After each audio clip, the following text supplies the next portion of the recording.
So hello and welcome. It's Monday morning and it's November the 20th. Give me 6 minutes of your time. I'm going to show you how to catch some mice in a fun way. And I'm using a food grade bucket here that's 19 inches deep. That's right, you can get these deep buckets on Amazon. Now there's a trap that I used last year that's a lot of fun, made by Rennie Brothers, and the company is Rennie Traps. They collaborated with somebody we all know, Mousetrap Mondays, Shawn. He created the Dizzy Dunker, and that's what I'm going to test today. So I have mice in my basement. Put this thing together. I bought the 2-pack, paid full price, Amazon. I'll put the link down in the video description if you want to visit that. This is what it looks like all together. Has a cool shroud, a spinning wheel, which looks like the wheel on the back of a river boat back in the day. Mice go in through either side, step on any paddle, and it rotates and drops them down in the bucket unharmed. I'm going to show you my best bait. I'm also going to show you how to lubricate the wheel a little bit, the paddles, so they turn nice and easy. I don't know that it wouldn't work if you didn't do it. Everything here is made in the United States. As I mentioned, Rennie Brothers are a couple of guys that started inventing mouse traps and working these up in their garage. I like innovation. It's a lot of fun. I have a lot of ways to catch mice, and this time of year when they move inside, you got to get them. They're in my basement. So these are all the parts. If you want to see how to put it together, that's already been done. The instructions are simple. I like to take black oil sunflower seeds and cover the bottom. Make it about a ½ an inch deep for a lot of reasons. One, when they drop through the trap and land on it, it softens their blow. I don't know if that's that big of a deal, but they also don't jump very well and they can't get out.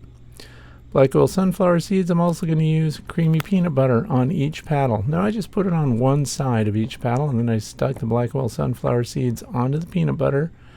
So those are two things that should attract the mice once they're inside your building, no matter where that is.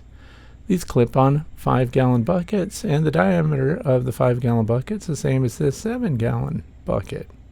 So it works really well. Here's what I'm going to lubricate with: olive oil. Extra virgin olive oil, if you really want to know. I just repurposed a bottle here and filled it with olive oil because I also use this on my mousetrap triggers to make them more sensitive. Sometimes mice come up and like to lick that. That's fine too, and it would entice them through the opening. Just to show you, I did both sides here.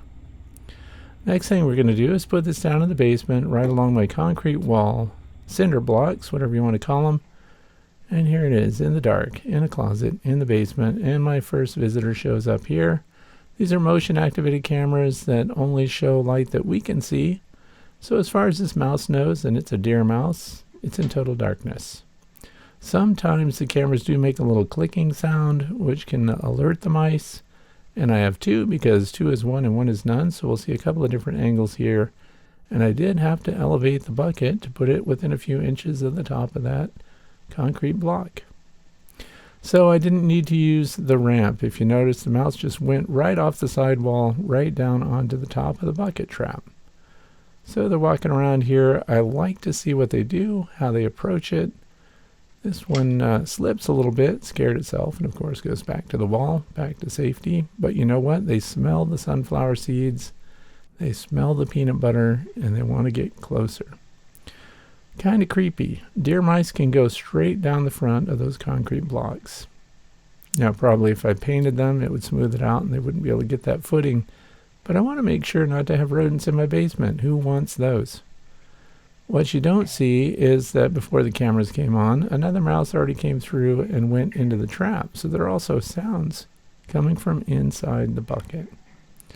So I just wanted to see how they walk around, check the entrances, see if there's anything I need to improve. I'm also thinking about this. I could put clamps on those floor joists which are up above, and I could strap the bucket to those to keep them up at the sidewall height.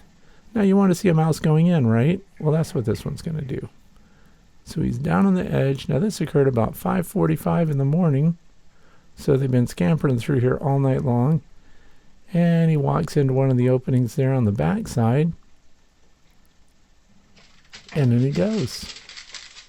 That was pretty well lubricated. It spun several times, so it's reset. Nothing for you to reset, and I know you want to see it again in slow motion.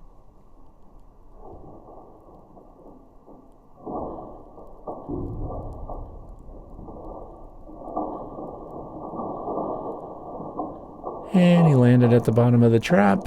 of course, on the shells of the black oil sunflower seeds, and then listen to this little noise.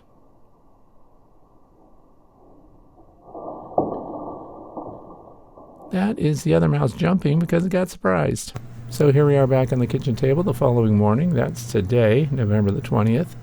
Morning sun coming through it, and victory is ours. Both mice that were showing up on the night cameras are now in the bucket. So let's unclip it and take a look. Didn't even get a chance to eat the bait because as soon as it went onto the paddles, down it went, and there they are, 2 deer mice.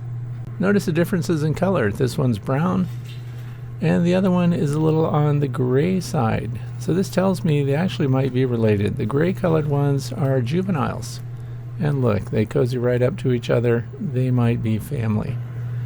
So when we look really close too, there's something going on with the right eye of this deer mouse. So I highly recommend, by the way, you not handle rodents. They might look cute and fuzzy, and they might even warm up to you, and they cozy up to one another. Please don't touch them. Now, if you want to get rid of them, one of the things that you can do, of course, is give them away to a wildlife recovery center. They always need mice. The other thing is, if you're going to keep them for any period of time, make sure they have water too. That's it. Thanks for watching. Trap those mice.